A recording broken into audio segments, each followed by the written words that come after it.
Bonjour Sandrine, Bonjour Elisa. bienvenue dans le podcast Mal au Loir.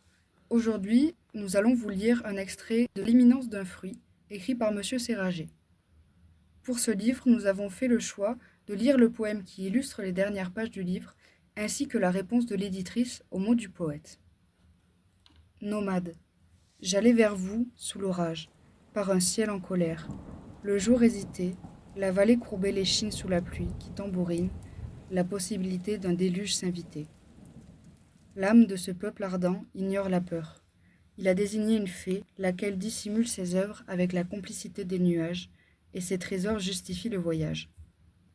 Abondance de tissus, élégance des formes, rappel des musiques, violon et guitare, chatoiement des sons et des couleurs, ici et là accompagne le visiteur, une roulotte inspirée lui ouvre les bras. Avec vous déjà absente, je retrouve l'intensité de l'espérance, cet optimisme qui a connu les larmes. Dehors, la tempête ne cesse pas. Les ombres rejoignent la nuit. Ce royaume aimé des gens du voyage, leurs semelles de cendres et d'étoiles se souviennent.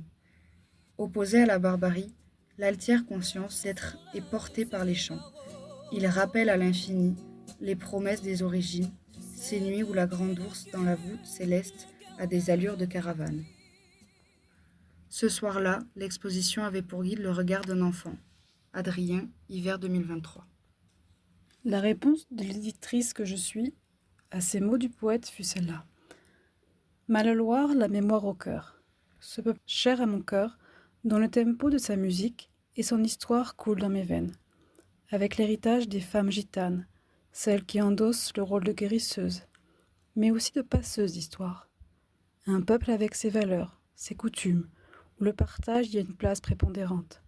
C'est l'une des nombreuses valeurs qui nous relient à Christian Séragé. Elle est aussi partie prenante au sein des éditions Mal au Loir, créées au bord de la Loire et qui se niche désormais au creux de ces montagnes. Une maison d'édition qui voyage au gré du temps et qui mue au fil des rencontres. Évoluer, grandir, comme me l'ont appris mes aînés. Écouter les anciennes sources de richesse pour conter l'histoire et les histoires.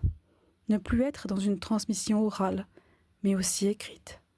Écrire l'histoire à la plume chantante, des violons et des guitares.